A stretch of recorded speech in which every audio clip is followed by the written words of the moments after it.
You're listening to the Back Porch Talk podcast. Danny and Jason had many discussions and debates on the back porch while making pivotal investment moves with assets. That's right, with trading cards. They welcome you to the back porch and right into those discussions about current sports news with a fresh and unique twist. So come on and join us.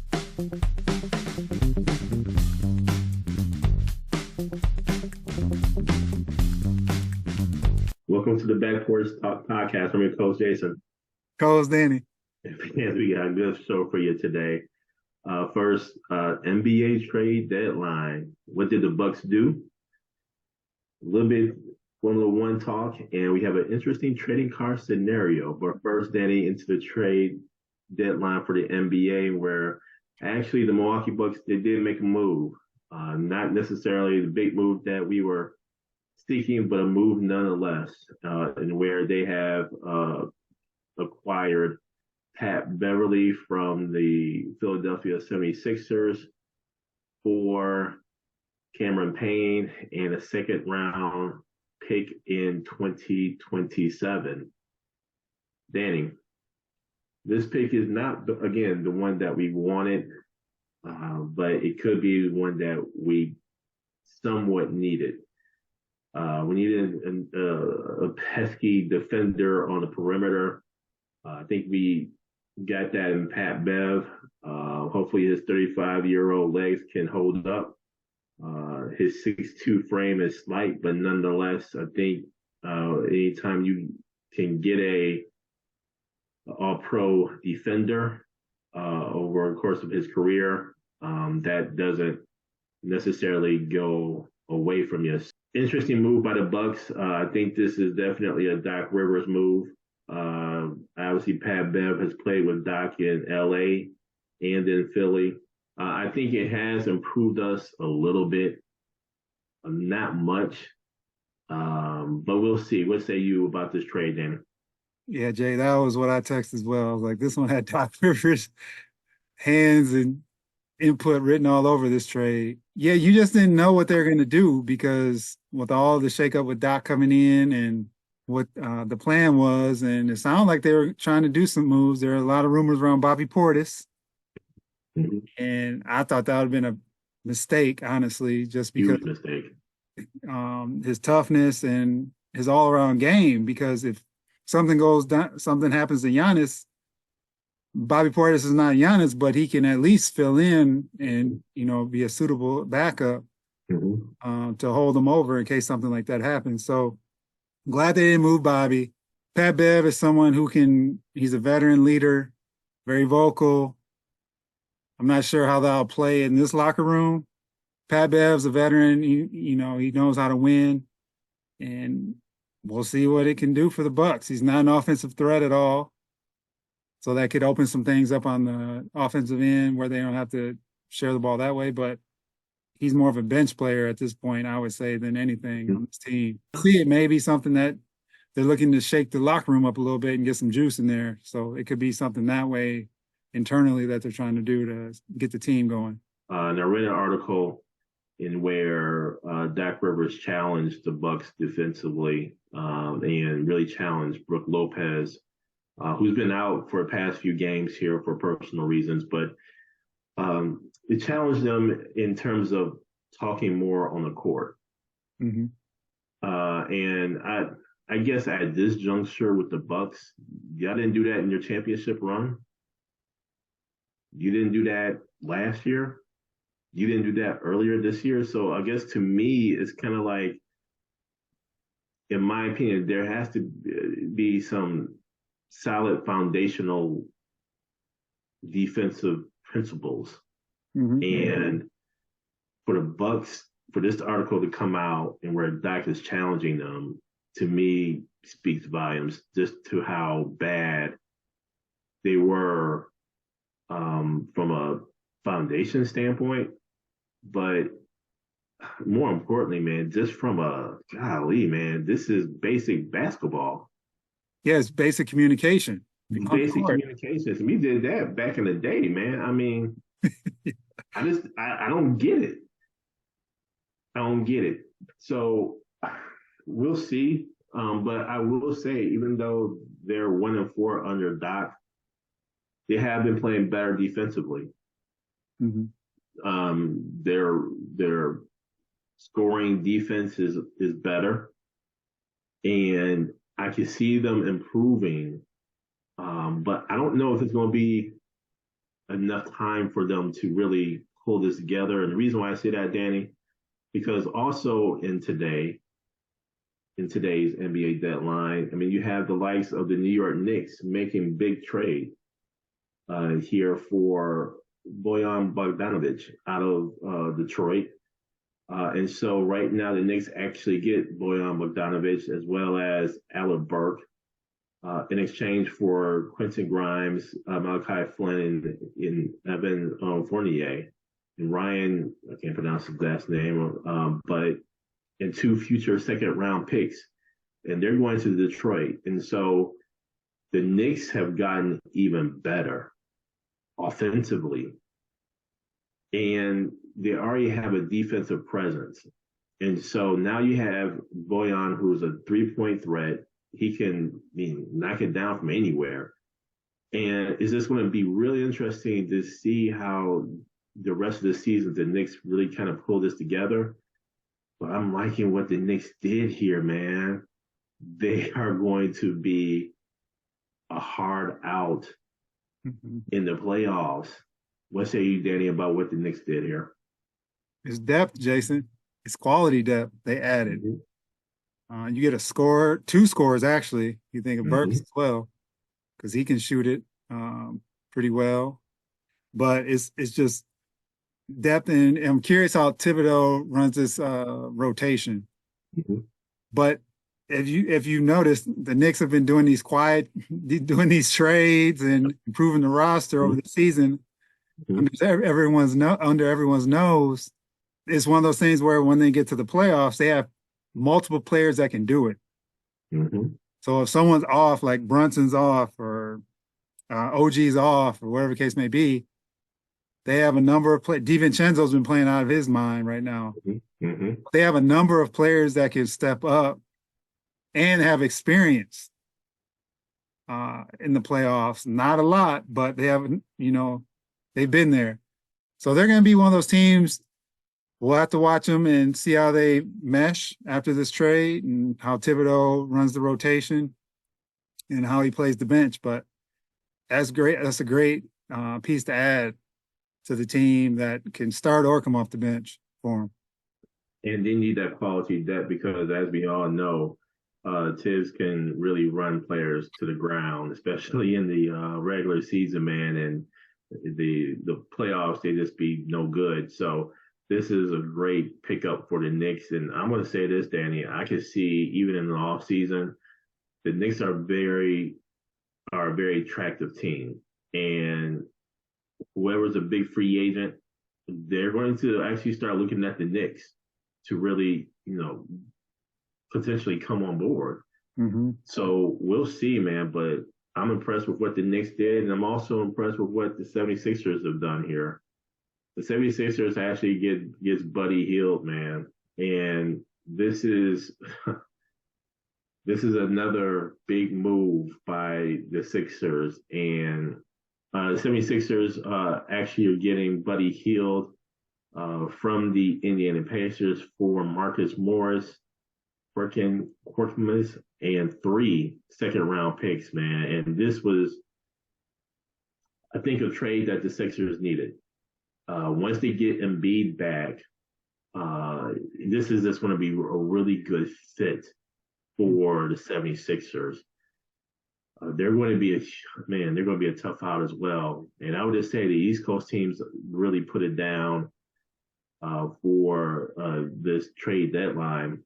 The Knicks, 76ers, and the Celtics, for that matter, they didn't make a lot of noise, if you will, some silent noises here, but nonetheless, they're going to go deep into the playoffs. So, man, the Bucks, I would say the Cavs, yes, they can be competitive, but what the Sixers and the Knicks did at this trade deadline, I think is going to put them over the top. Hate to say it, but until we see the full picture, full unit of the Bucks and their new defensive scheme, and they need to get this offense together too. And no, by the way, Middleton with the sprained ankle, he'll probably be out here for a few games. Yeah. We'll see. What say you, Danny, about what the Sixers have done? It was a great pickup. I was hoping the Lakers would get, because the Lakers have always been rumored to get Buddy Hield because he can play off the ball and he can find a spot and he can shoot.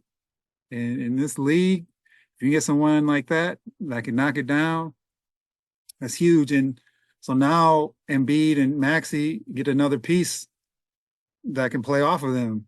So if they're getting double teamed or whatever case, kick it out to Buddy. I was surprised Indiana actually traded him, but especially for what they got in return, I thought they would have got a little bit more. But I think it's a great move by Philadelphia to, especially with Embiid being out, they need another scorer anyway. But when Embiid returns, that could be a pivotal move going into the playoffs.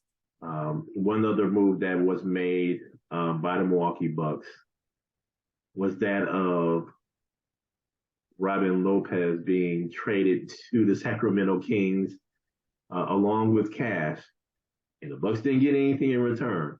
Yeah, I think that speaks volumes. So, Danny, you know my position with Robin Lopez. yes. I don't know why we got him back. It's probably because his brother Brooke negotiated that into his re-signing with the Bucks, but I'm glad that Robin is gone. Mm-hmm. And yes, it has freed up a roster spot. I'm curious as to what's going to happen with that roster spot if the Bucks decide to maybe pull somebody from the G League or something like that, or from the Herb. But I'm glad Robin is gone. And now, Danny, on to some Formula One news, and where the news of the week, news of the year already before the season starts, is that this is going to be the last year that Sir Lewis Hamilton actually races for Mercedes. The 7-time world champion, the 103 career wins champion, he is moving on to Ferrari. And this is a huge, huge move. And I believe the changes that weren't made to the car last year and the going back and forth, you saw it in the media. You saw his comments in the media about changing up the cars and things of that nature. I believe one of the lead engineers that moved on to Ferrari, Sir Lewis Hamilton, is going with them. I believe that the engineer recommended changes to the Mercedes car. Mercedes decided not to go ahead and make those changes. So I don't know what's going on, but nonetheless, what I do know is Sir Lewis Hamilton is going to be a Ferrari race car driver. What say you, Danny, about this news? I'm glad he did it, man, because he's been toiling ever since the race. We know what we're talking about here with Verstappen and the controversy and everything. But there hasn't been every race, Mercedes was just getting dusted by Red Bull and Ferrari. It just made sense. I think it's a great move by him. One, he gonna get paid big time by Ferrari, but it's more of a thing where he gets an opportunity to actually compete.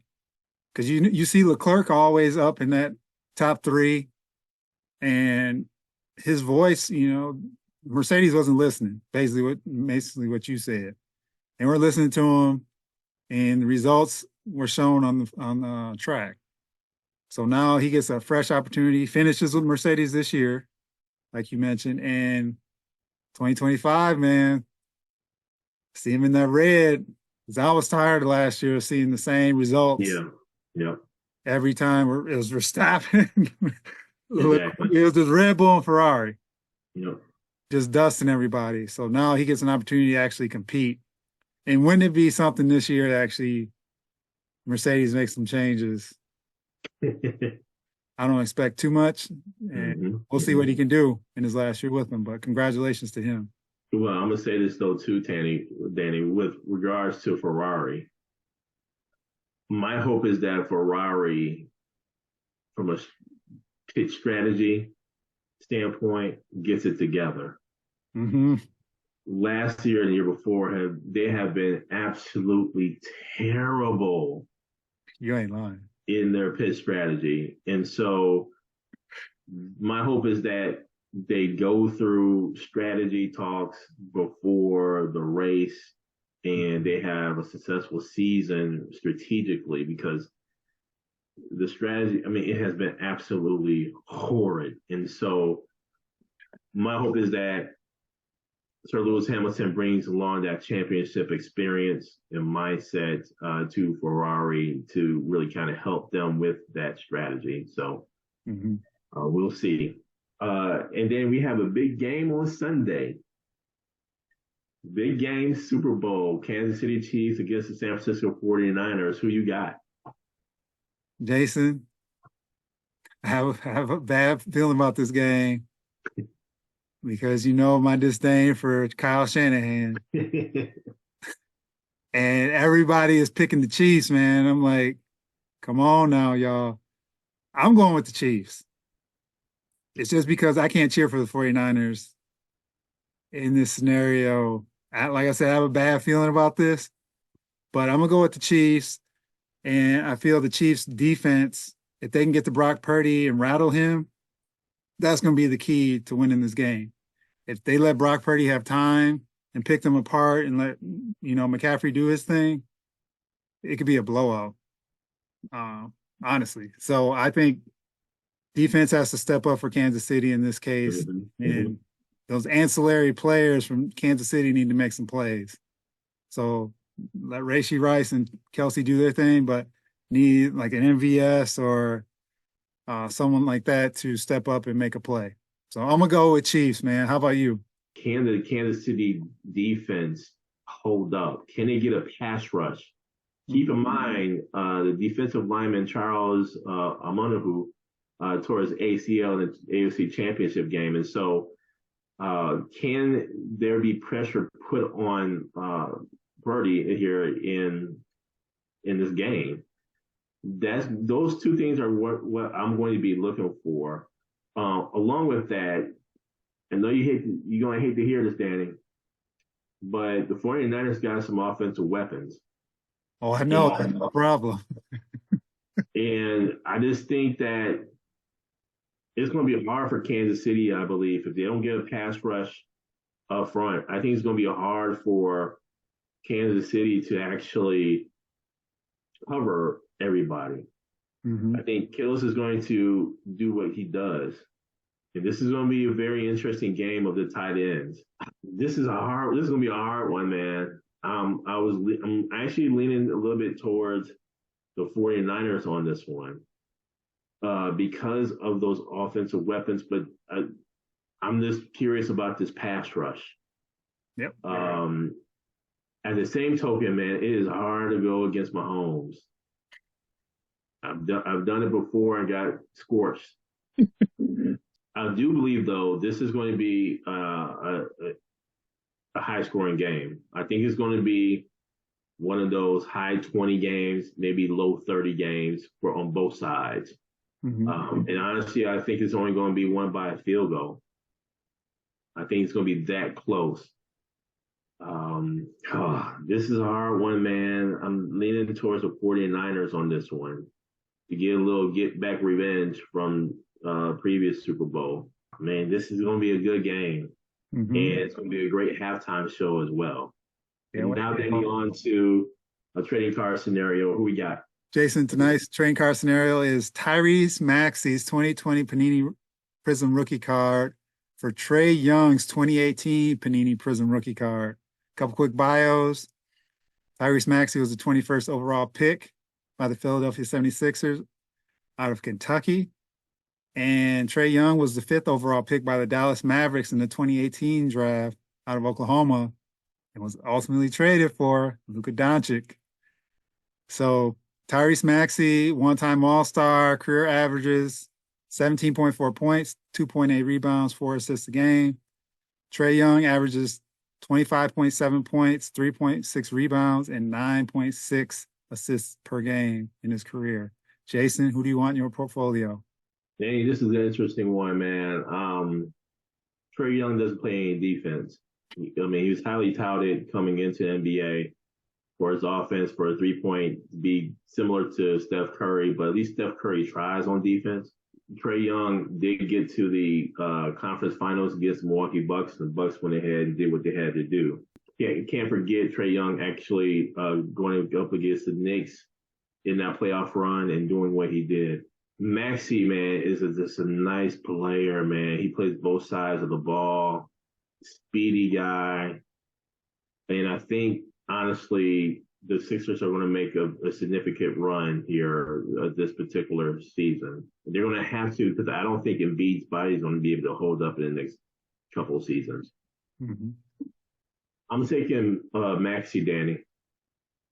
I'm taking Tyrese Maxey on this one because I like the effort on both sides. He's young and he wants it. He's hungry. And he didn't push out two coaches like Trae Young. And if you get traded for a player, Danny, this is my last comment. If you get traded for a player in the draft and that said player comes into your house and puts up, 70 on you? Yeah. I can't take that card, man. I can't take that card. Who you got? Maxey is an up-and-coming player. He's really breaking out this year. I think with James Harden last year, it kind of held him back a little bit. But now he's able to kind of open his game up and take over. And now Embiid being out, he actually is being leaned upon a lot. And I look at him and he's still not known yet. We know him because we follow hoop, but he's not like a nationally known player. And then you look at Trae Young, who's had flashes. He's had great moments, bad moments. Like you said, he does not play defense. And I think part of the problem with Atlanta is I think Trae Young needs a new environment. I think he needs to be traded, and Atlanta needs to start over. It's tough because the boy can shoot, and he averages almost a double-double a game with points and assists. I think from a player perspective, I think hands down, I think Maxey, the way Maxey's playing right now, I would take Maxey as the player. But from a card perspective, I'm still going to hang on to Trae Young's card.